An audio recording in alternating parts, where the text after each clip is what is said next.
Hello! There he is. He's on a tractor.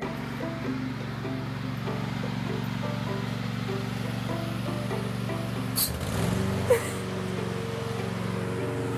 be a minute, I've got to get my makeup on. Oh yeah, makeup's waiting for you.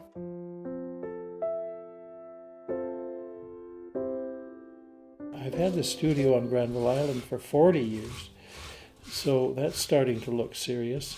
I have absolutely no idea why I started making dragon heads. I think the main reason was that it was a technical challenge. It's like my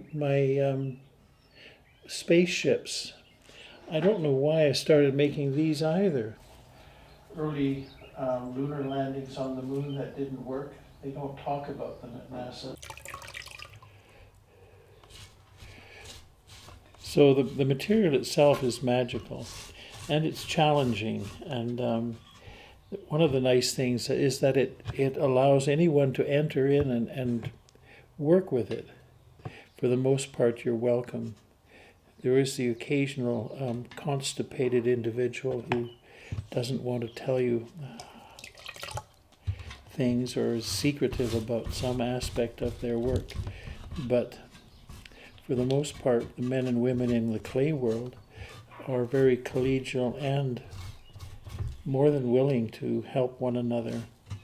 So I'm really lucky, or feel lucky, to be part of that larger community. While I'm working on wall murals, mysteriously energy is building up in the background to work on masks.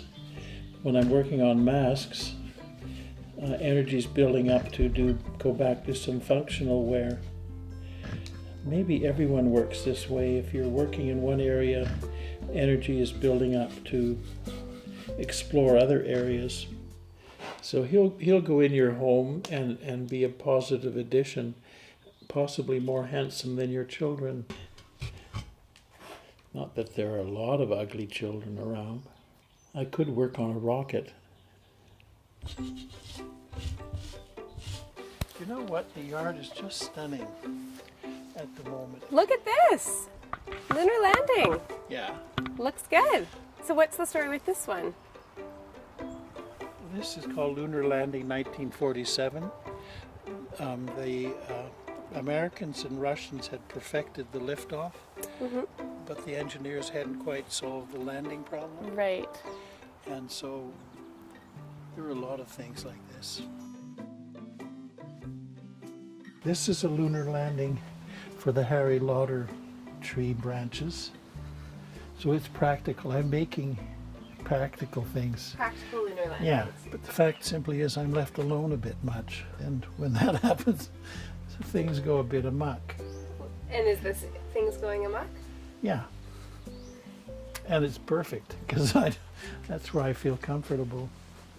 The other day, visiting this friend up in Chase, he said, "Bob, you're the one that got me making pots a long time ago." And I said, "Well, you better just shut up. I'm not taking the blame for that. That's your problem." I may have been there. And who do you think is to blame for you making pots in the first place? It's a woman. And she was a diminutive sweetheart called Muriel Guest. And she lived in the same boarding house I lived in Winnipeg. So I took one lesson from her, discovered I really liked it, and quit the press and went off and went to Banff for the summer. So it sounds kind of like the arts found you. You weren't necessarily looking for them. That's right. It was serendipity raising her ugly and unfortunate head.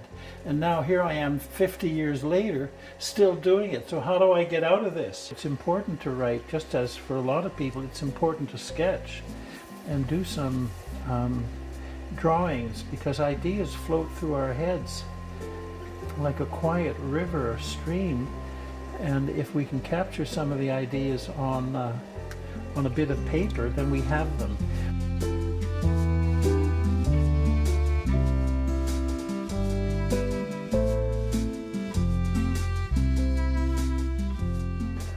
hardly do anything alone, you know. We have all these people in our midst who help.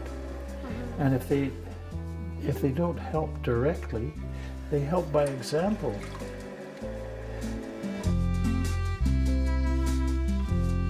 Most of the time I'm just content and happy and lucky and grateful to be where I am. And for the most part where I've been. That's a pretty good summary of That's life. not bad.